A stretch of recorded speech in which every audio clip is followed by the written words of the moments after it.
Fala, filhotes, vocês estão vivos? No vídeo de agora nós vamos falar um pouquinho sobre crise e recessão, sobre Lula lá, um toque de esperança, sobre mãos à obra, presidente, sobre Lula 4 meses depois. Bora lá. No começo de 1999, a economia sofreu um novo ataque especulativo por parte dos investidores internacionais. O problema começou já em 1998, com a crise da Rússia, que teve forte repercussão no Brasil. Agravou-se quando o governador Itamar Franco suspendeu por 90 dias o pagamento das dívidas do seu Estado à União e aos credores externos. A reação dos especuladores internacionais foi retirar os capitais investidos no mercado financeiro, provocando queda nas bolsas de valores brasileiras. Quase do dia para a noite saíram do país mais de 30 bilhões de dólares. Para contornar a crise, o Banco Central abandonou sua política de âncora cambial e decretou a flutuação do dólar. Em consequência, em janeiro de 1999, o valor da moeda norte-americana saltou de R$ 1,21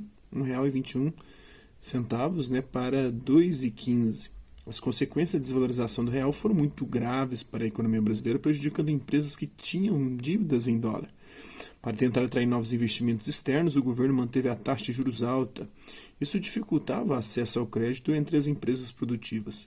Muitas delas se viram obrigadas a demitir trabalhadores e a diminuir o ritmo da produção. O quadro era de recessão econômica. Em maio de 2001, somou-se a isso uma grave crise de abastecimento de energia elétrica chamada de apagão. Alegando razões meteorológicas, uma prolongada estiagem que provocou a queda no nível das represas, o governo decretou o racionamento do consumo de energia, levando a produção industrial a cair cerca de 9% naquele ano. Segundo os especialistas, contudo, a crise foi resultado de negligência do governo que não investiu na ampliação da produção de energia.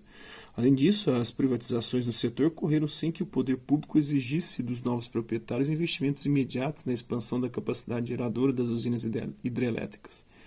Todos esses fatores reunidos acabaram concorrendo mais uma vez para um fraco desempenho da economia, que cresceu apenas 0,8% em 1999, 4,3% em 2000 e 1,5% em 2001 e 1,5% em 2002.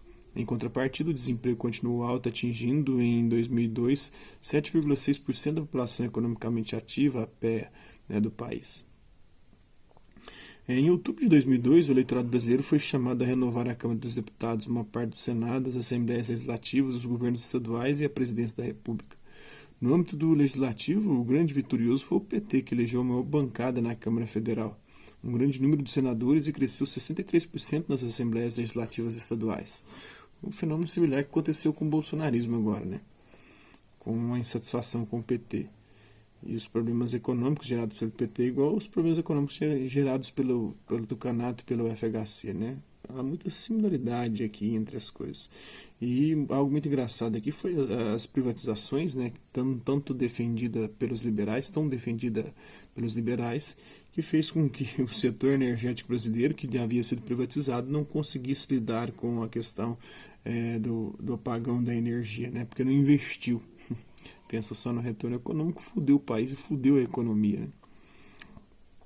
Para o governador, os melhores resultados couberam ao PSDB, os tucanos, que venceu em São Paulo e Minas Gerais, além de outros estados, e ao PMDB, vitorioso no Rio Grande do Sul, Santa Catarina, Pernambuco e Paraná. Na disputa pela presidência da República, passaram para o segundo turno Luiz Inácio Lula da Silva, PT, em aliança com o PL, PCdoB e outros partidos, e aqui começou a prostituição do PT, com o PL, o Partido Liberal, e José Serra, do PSDB, apoiado pelo PMDB e outras siglas. PMDB que depois muda de lado e começa a apoiar o PT. Com pouco mais de 52 milhões de votos, cerca de 62% dos votos, venceu Luiz Inácio Lula da Silva. A eleição do ex-metalúrgico provocou uma onda de entusiasmo e esperança em todo o país. Nas grandes cidades, quando a apuração dos votos entrava na fase final e a vitória de Lula já estava definida, milhares de pessoas saíram às ruas para festejar. Igual aconteceu com o bolsonarismo também. No dia da posse, 1º de janeiro de 2003, 150 mil manifestantes vindos de todo o país se concentraram em Brasília para saudar o novo presidente. Fenômeno similar aconteceu com o Bolsonaro também. No discurso de posse, Lula reafirmou seus compromissos com a população brasileira, assumidos não só durante a campanha, mas também ao longo de sua trajetória política, iniciada nos anos 70 como líder sindical. O Bolsonaro também assumiu um compromisso desse, já está rompendo tudinho, igual o Lula rompeu. Entre esses compromissos estão a realização de uma reforma agrária, e o Bolsonaro não prometeu o contrário disso, que torne democrático o acesso à terra, o combate à fome, à pobreza e às desigualdades sociais e raciais que dilaceram a sociedade brasileira. Uma melhor distribuição de renda, a luta contra a corrupção, acesso das classes de baixa renda a bens como saúde e educação. Antes mesmo de tomar posse, Lula deu o primeiro passo nessa direção ao lançar o programa Fome Zero, com o qual ele pretendia iniciar a transformação do Brasil em uma nação mais justa e solidária. Mais ou menos, né? Ao lado de Marisa, sua mulher, o presidente Luiz Inácio Lula da Silva desfilou em carro aberto e saudou a multidão em meio a uma chuva de papel picado no dia histórico de sua posse na presidência da República, em Brasília, em 1º de janeiro de 2003. Houve um momento em meados deste ano em que caiu a ficha da sociedade brasileira. Lula, que havia perdido 3 eleições seguidas, dessa vez tinha chances concretas de chegar à presidência da República. Foi um momento de enorme tensão. Candidatos concorrentes que pressentiam a derrota tentaram assustar o país com previsões de que a vitória de Lula transformaria o Brasil numa Argentina, numa Cuba ou num país socialista. O mercado financeiro entrou em turbulência.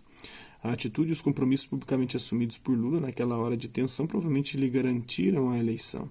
Em 2 documentos, ele prometeu respeitar contratos e fazer uma transição responsável para um modelo de crescimento econômico e geração de empregos.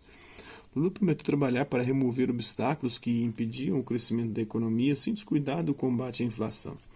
Diz que o Brasil precisava de 5% de expansão anual do PIB e 10 milhões de novos postos de trabalho. Lula garantiu ainda que aplicaria recursos na construção civil para moradias, aí criou Minha Casa Minha Vida, propôs-se apoiar de modo vigoroso as pequenas e médias empresas. Até fez com o BNDES durante algum tempo, mas também para os grandes, também grandes empregadoras de mão de obra, além das cooperativas de crédito, consumo e produção.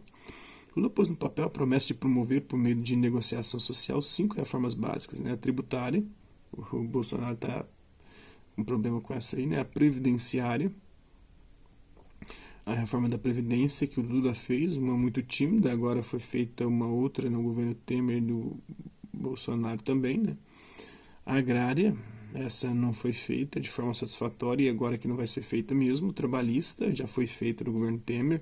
E política, é a forma política que o Bolsonaro também prometeu e não vai entregar, A corrupção está acontecendo do mesmo jeito. Comprometeu-se a combater a fome, até combateu com Bolsa Família, que atingia 22 milhões de pessoas, e a pobreza, que afligia 53 milhões de brasileiros. Para isso, além do programa Fome Zero, anunciou seu propósito de elevar gradualmente o salário mínimo, com o objetivo de dobrá-lo em 4 anos de governo. Prometeu ainda investir fortemente em educação e saúde, sem desconsiderar o papel da iniciativa privada. E também teve isso também, Não é fácil a missão do novo presidente. A economia brasileira, estabilizada com competência pelo governo FHC, tem inúmeros problemas, entre eles o alto endividamento dos setores público e privado, que podem impedir qualquer tentativa de promover um crescimento rápido da produção. Não se pode esperar, portanto, nenhuma solução milagrosa agora, que não tem mesmo, A vantagem de Lula era que ele trazia de volta a ousadia que faltou ou que faltaram nos últimos anos do governo FHC, que nunca teve apetite para o desenvolvimento. Acomodou-se nos planos de estabilização monitorados pelo FMI e jogou sempre na defesa. Lula, ao contrário, tende a dialogar com a sociedade em busca, a dialogar com a sociedade em busca de solução para os problemas sociais.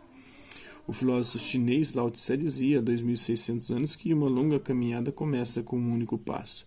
Qualquer trabalho, por maior que seja, exige um pequeno movimento inicial. Pé na estrada e mãos à obra, presidente.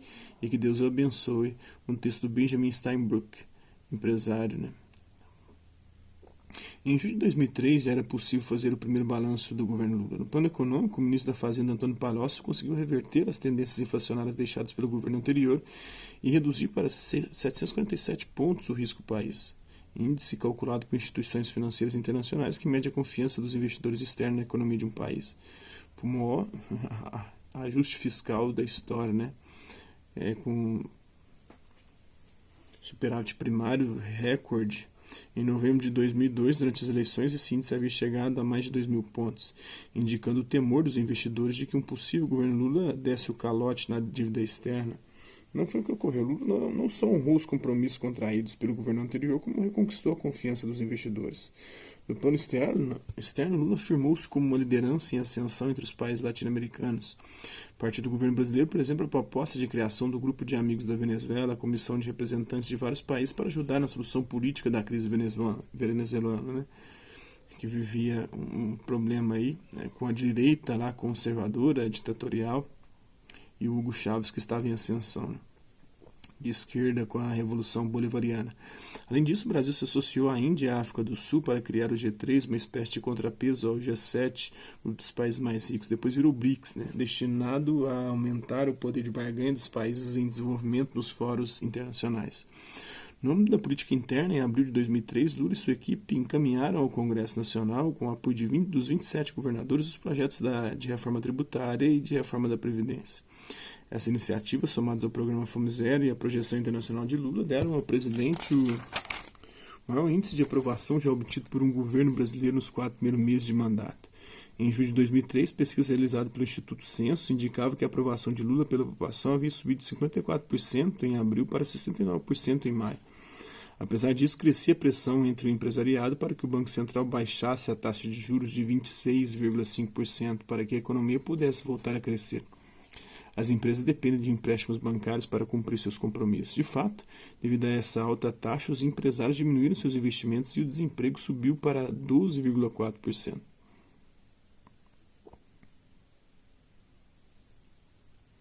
Muito maior que no FHC, né? Para o ano de 2003. Para o ano de 2003, a estimativa do Instituto de Pesquisa Econômica Aplicada, IPEA, era de que o crescimento da economia ficaria em torno de 1,6%. Então é isso aí, um pouquinho do governo Lula. Espero que vocês tenham gostado do vídeo. Quem curtiu, dá um like. Quem não curtiu, dá um dislike. Hasta la vista, bem-vindos, até a próxima.